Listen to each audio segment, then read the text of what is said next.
All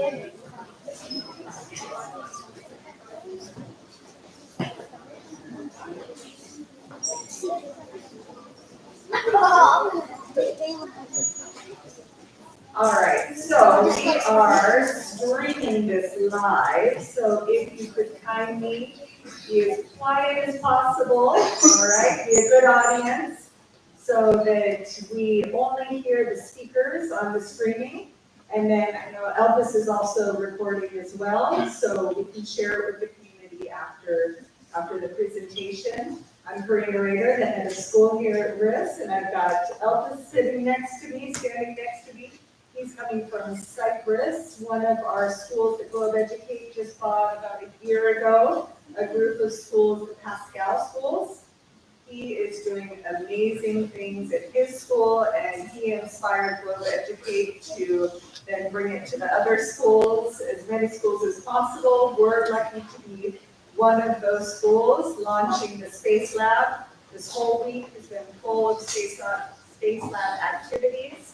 A lot of the classes have been able to go into the Space Lab and work with Mr. Parker and Elpis and Sinead as well, our STEAM coordinators, to see how they can incorporate the Space Lab and all the fun technology we have in there into their lessons.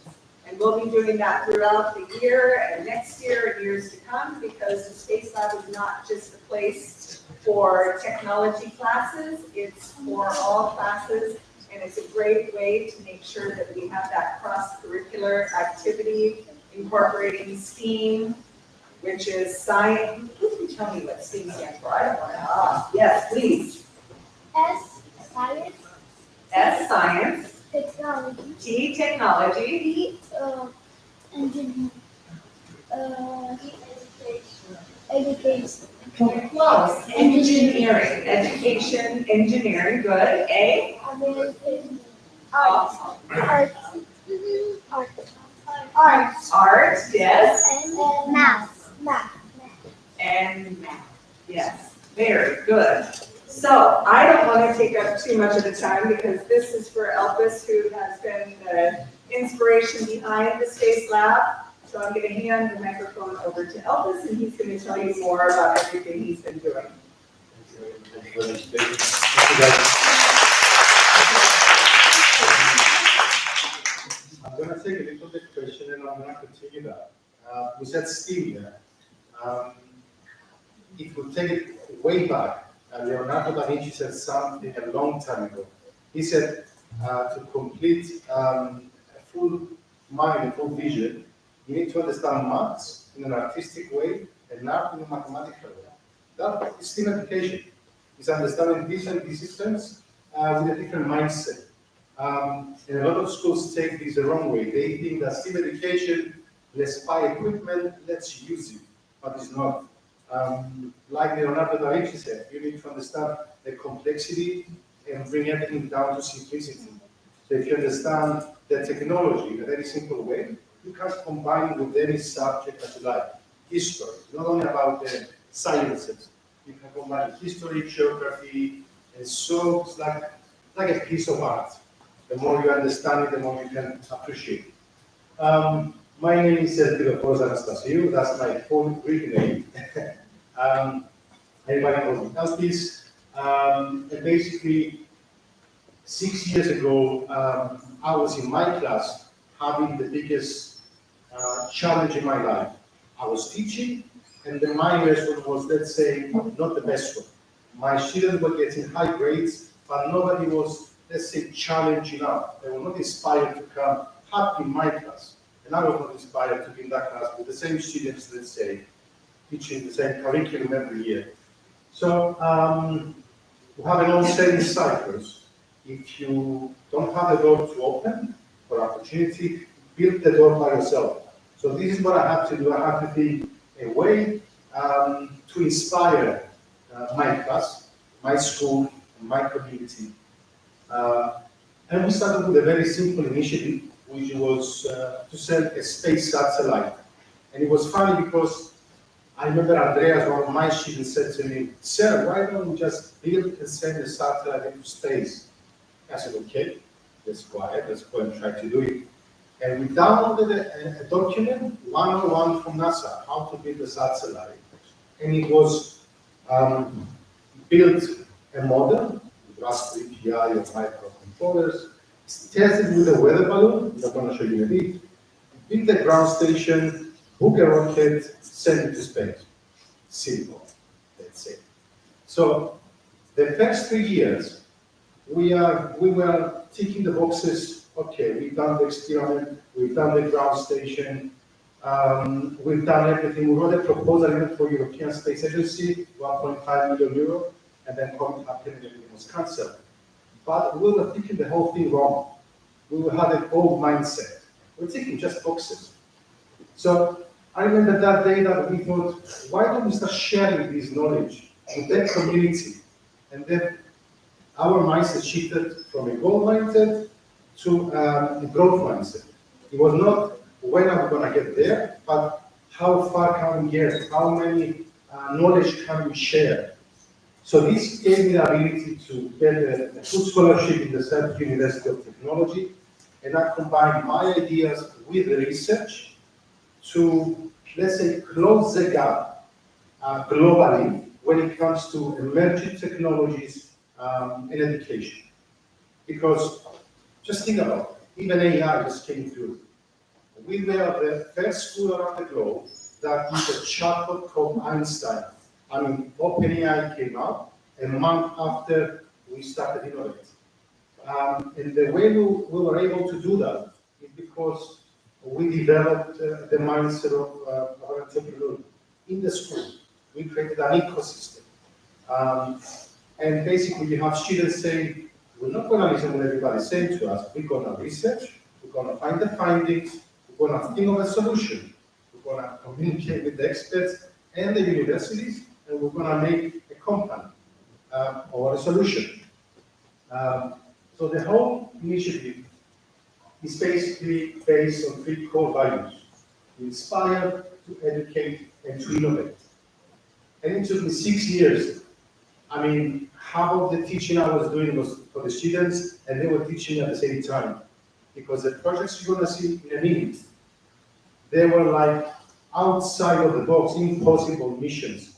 And to inspire the class, you can't just go in and say, you know, guys, we're going to use like some robot kit today to go from and backwards. It needs to be something that nobody else tried. And I found this from my experience. Young students, you know, they have an unlimited power in their brain more than us.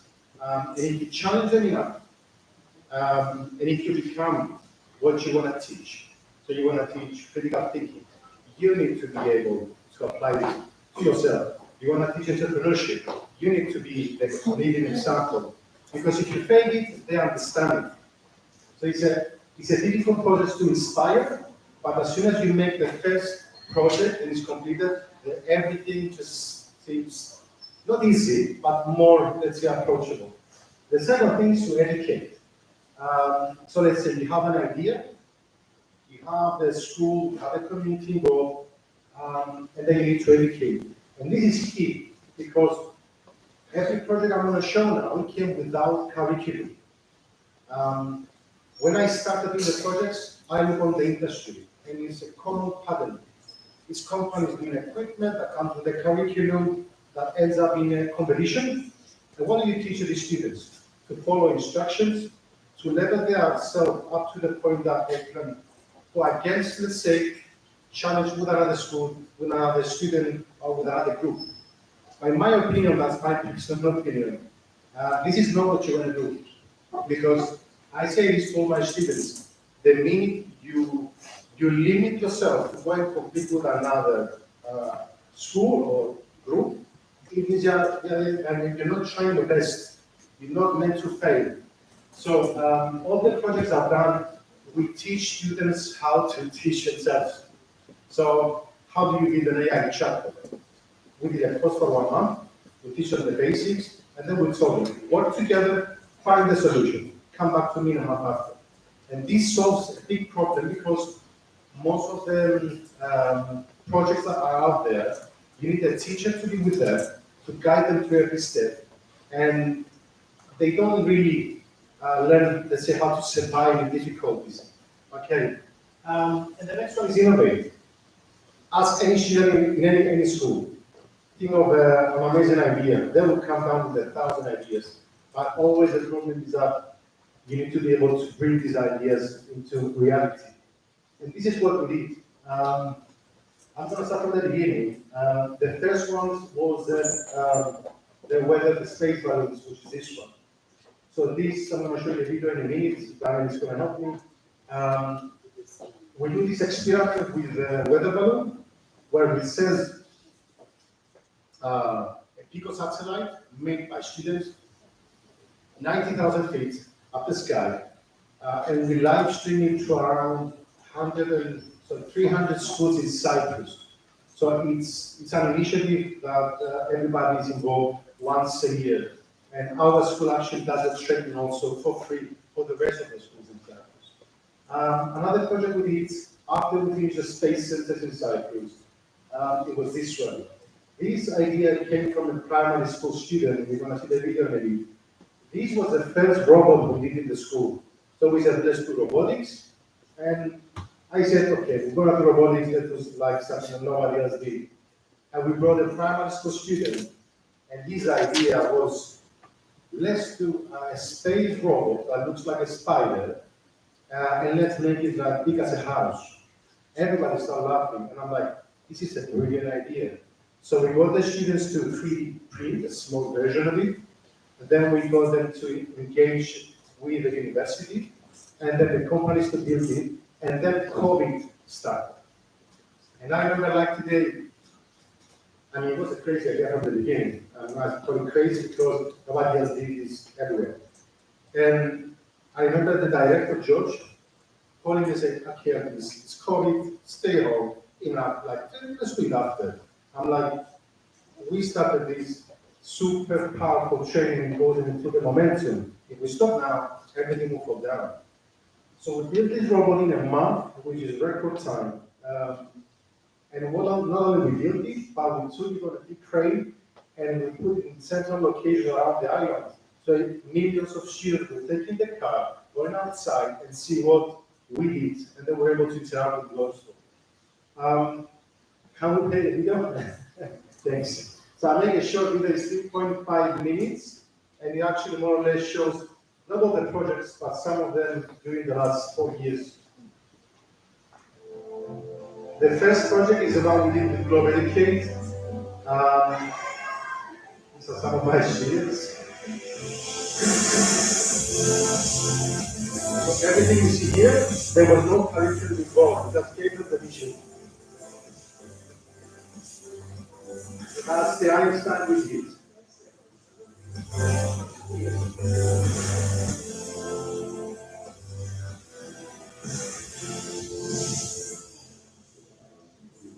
So we got the primary control with the thing, and then another 12 Globeducate schools in their own character.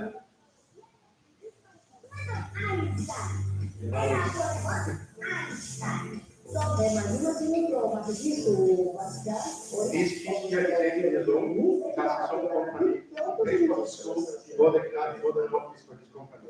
80 years old. So we did the events.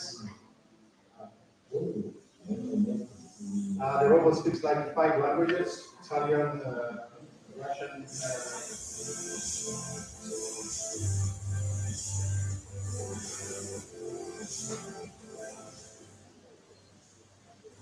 We make instructions for the schools. These are some Globeducate schools that were involved in the project. These for access like family, they live in Larnaca and Cyprus.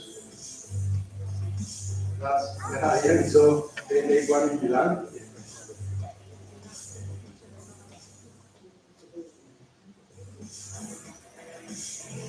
So it was basically all these schools to make their own character, and they learn how to use AI hands-on, not just in theory. That's in the UK. That one's on the BBC that we did.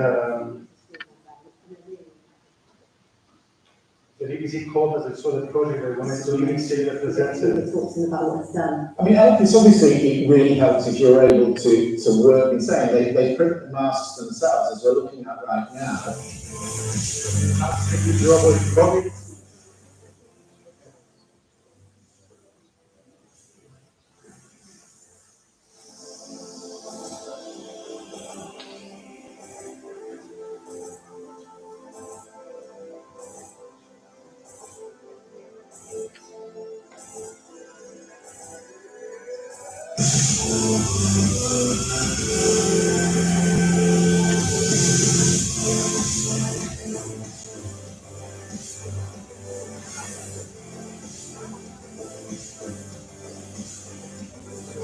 These people that you see here, we have experience from around 300 schools, so they watch the whole thing live from their classes. They just a huge event. And here the students decided to put a small robot and send it into the stratosphere. It actually worked in these degrees. They was just, and they recorded also the balloon exploding that very high. So and everything you see here was designed by students, which is something. Yeah. So, communication and AI together. So this is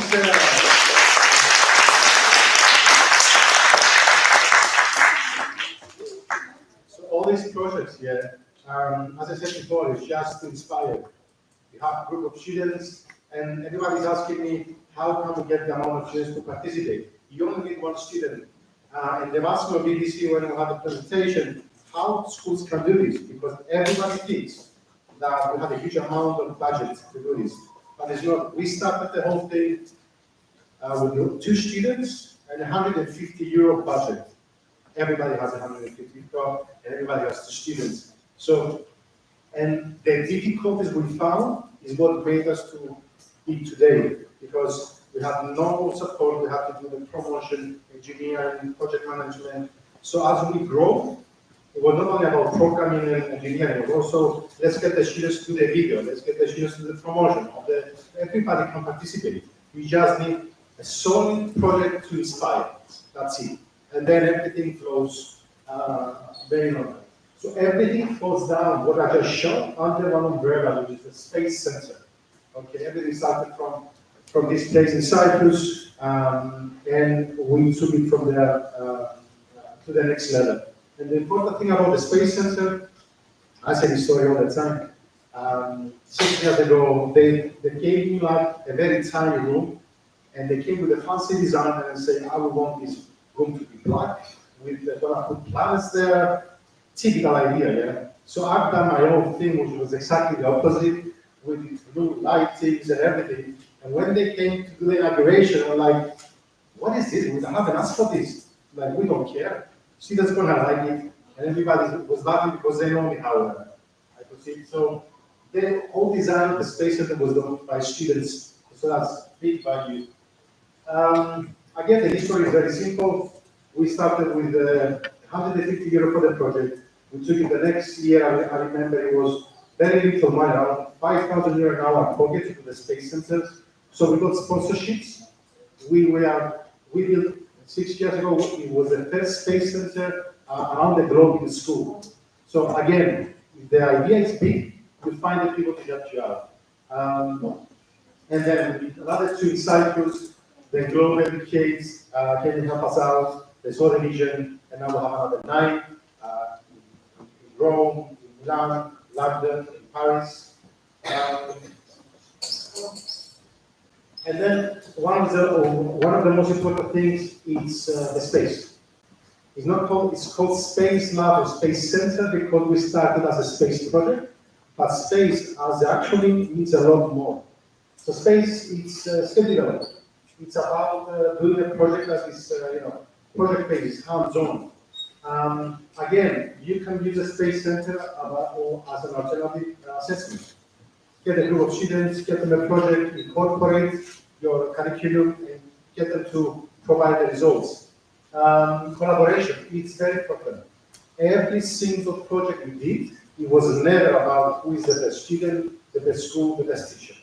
It was always how can we become the best version of ourselves so everybody can participate. It's not like, let's get a curriculum, let's see who's the best and let's give him a trophy. No, let's collaborate with the space centers, let's collaborate with the projects, let's teach them how to work together and make incredible results.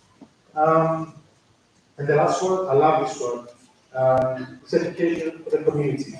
When we finish a space center, I remember having a meeting with the management, and I told them, I want to give this for free to the whole community. And they're like, we've invested so much, I'm going to share this for free. And I remember an old friend of mine from RIS, he told me like, Elpis, if you do something amazing and you don't share it, it's going to get forgotten. Share the knowledge. And we have now a collaboration with more than 300 schools in Cyprus, and we got so much back just from sharing. It's just simple.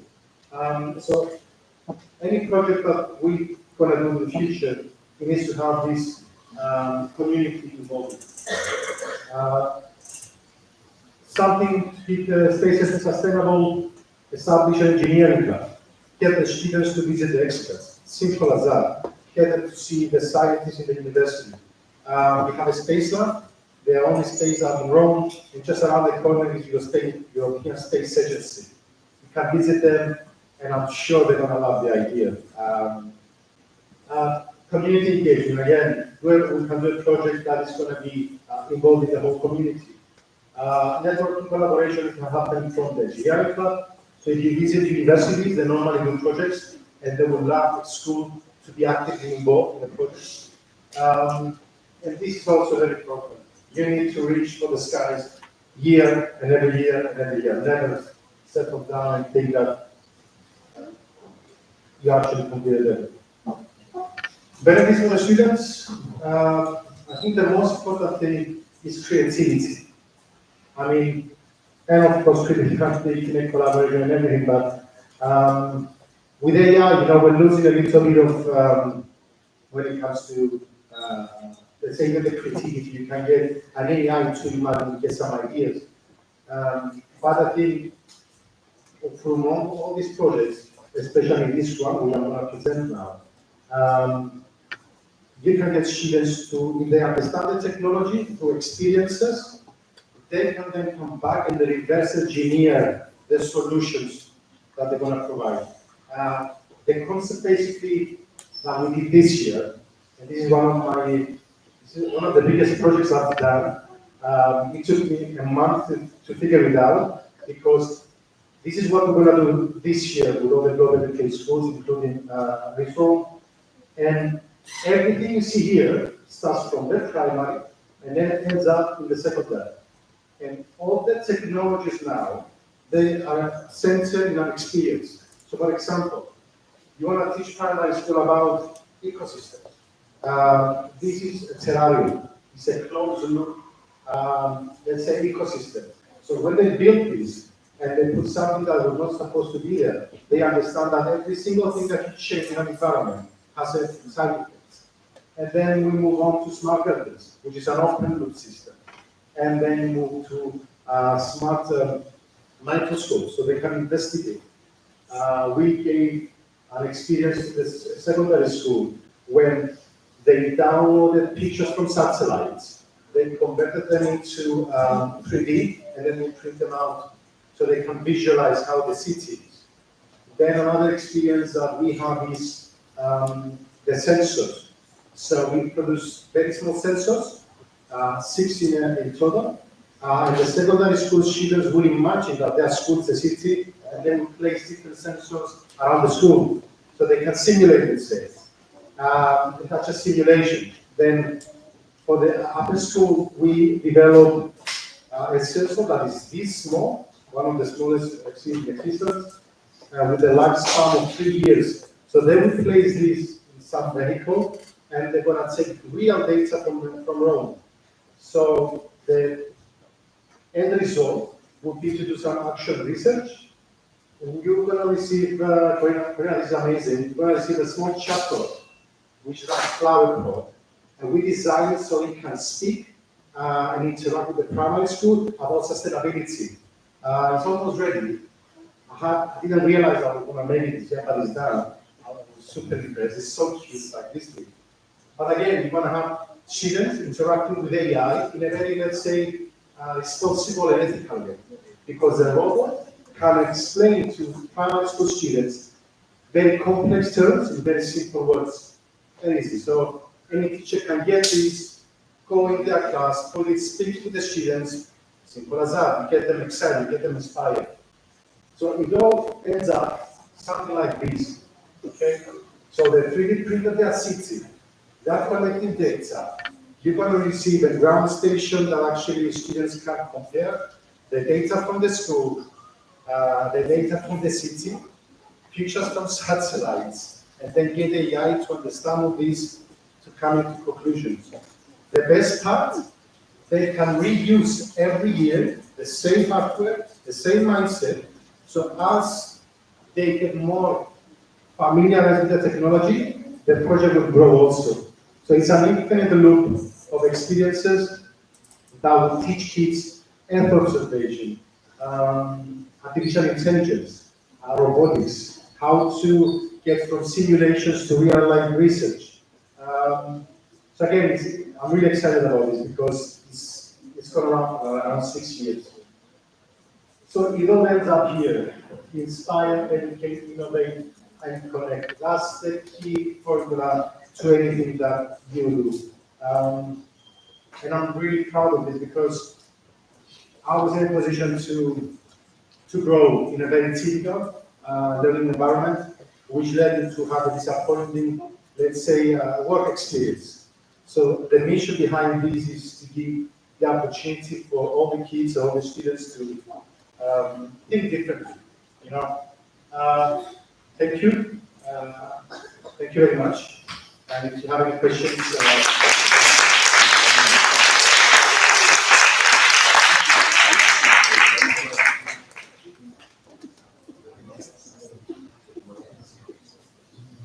Okay, so do we have any questions? I've got some homework for the students in the audience. It's good, it's fun homework. But how many of you have gone into the Space Lab? Raise your hand if you've gone into the Space Lab. Okay, We're gonna go. good. And how many of you guys were inspired after hearing Elpis talk today? Okay, so I want that inspiration. I want your ideas to come to me. So if you have any ideas for some projects that we can do at RIS Rome, some balloons going into space, a big giant spider robot, come up with your own idea, original, inspirational, and send it to me, okay? And we can see if we can launch something for next year or even this year. We still have time. What I said to Gorina before is, you're not supposed to do what we did, because this was our own ideas. And I said before, I come from Cyprus, a very, very tiny island. So it was very, very difficult to do this. You are in Italy, in Rome, you know. So if you think of an idea that is going to be your idea, your own baby, I can write a proposal for you.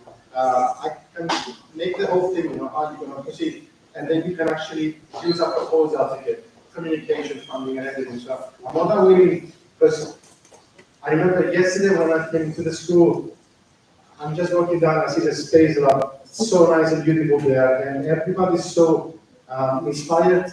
I really want to help you, you know, to fast forward you 6 years into the future, not to have to go through the same hustle and struggle that we've been. So just think of an idea, any idea. Don't think, this is too funny, it's impossible, or it cannot be done. That's where the value is. After, when you, this is how I always do this. I get my students to write what they can, and then the next day you come down and I tell them, okay, now you can do this. Write down what is impossible to be done. So that's where the investment in your time and also how about you? This is where the secret lies. Okay. So yeah. Could I ask about elementary students? Yeah. What kind of projects you've done with kids who are like 9, 10? What type of things? Basically, the project we have, this one,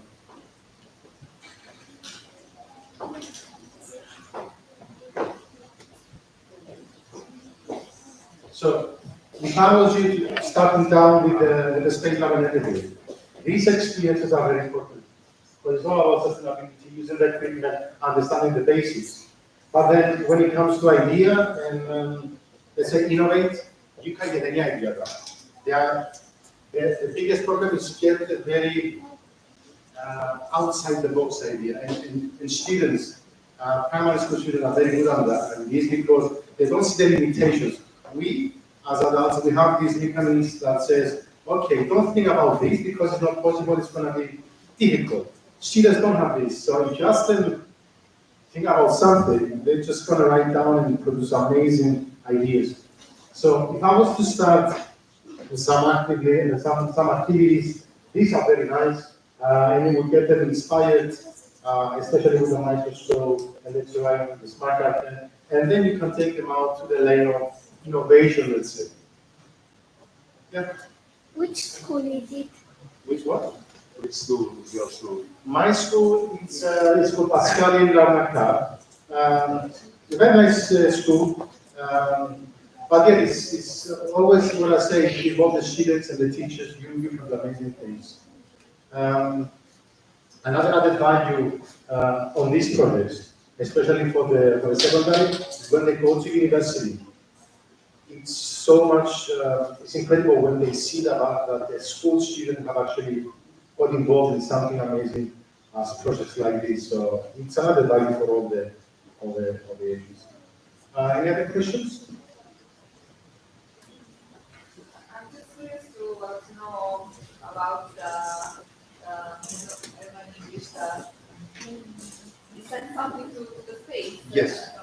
As a satellite called Yeah, it's like it's a small picosat. It's a simulation of a satellite, and we have students to be using Arduino. There was an actually workshop the other day from a university here, and we're gonna collaborate with them next year. So you can build, let's say, a satellite, and we can facilitate this launch, and you can watch it.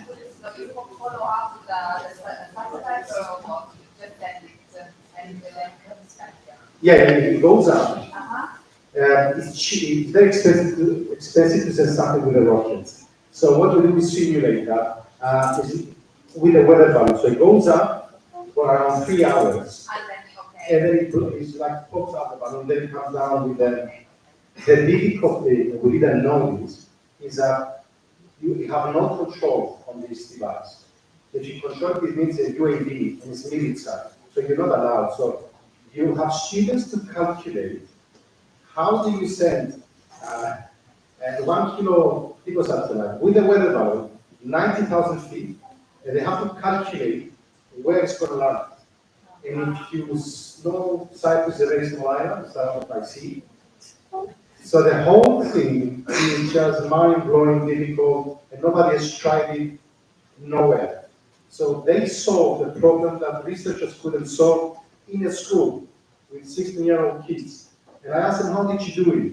And they went, it was easy. We just went here and there and there, and then we did it.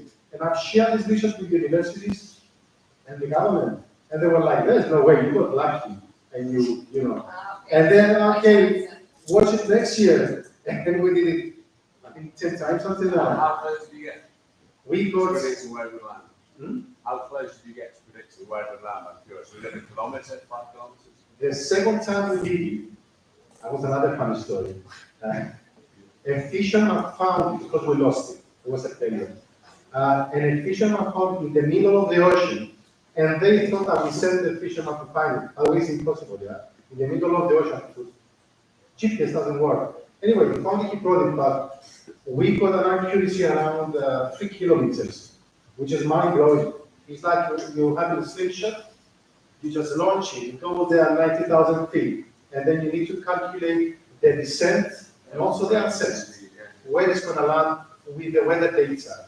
So these students now that they were involved, they were able to use real-life data, solve the problem, and the value is not that they solved this problem, but they found the formula within themselves to solve any problem in their life. Just by getting the project like that into the stratosphere. So we do this live stream with all the schools in Cyprus for one single reason, to get them inspired to do this, because if you saw a student that is 15 years old doing something like this, you say, I can't do this, I can't try it. So that's the value of this project. Yes? So, just like just in a house, What? say just in a house, it's in a school. What a school. No, I mean, maybe it's like something like when it starts rushing. Maybe just 19 house, maybe. You mean when it goes down, yeah? Yeah. Listen, this is the problems, this is the challenges that we have to come against, because I gave all the problems to the students. I told them, okay, what if you launch to someone's house or someone's head? That's another history. You need to be, so they actually managed to do the research. I helped them a bit when they were like stressed out, but this is a student-run program.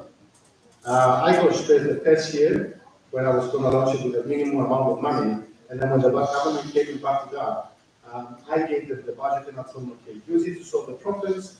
Don't come back to me if you don't have like a really difficult question. That's where it goes. As real life is not guided through every problem.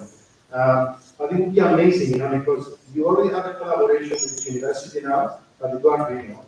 I spoke to the guy yesterday. His window is looking at the European Space Agency in Italy, and I'm actually going to contact him with the experiment. So if we're going to do this, we're actually going to run and it's going to be hopefully for Rome, all the schools in Rome, and then if you wish to, you can actually use it as a national program as we do. So you're going to have every school in Italy.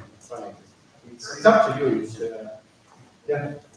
Just for clarification for students, we will have next year, from October to March, all these projects covered from the we already have. You already have up to the point that is there, and then I'm working really hard when I go home to get this.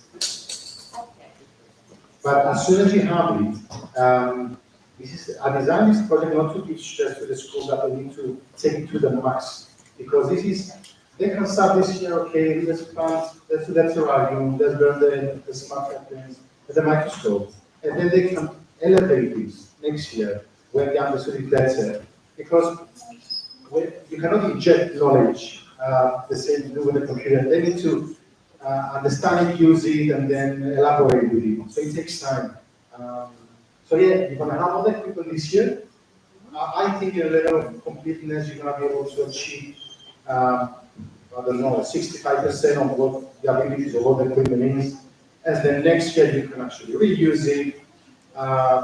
Because you can change the scenario from cities to forest. Yeah, surrounded by forest. You can change the scenario any way you like. I mean, the possibilities are endless. And you have amazing leadership here and team, so it's going to be a blessing.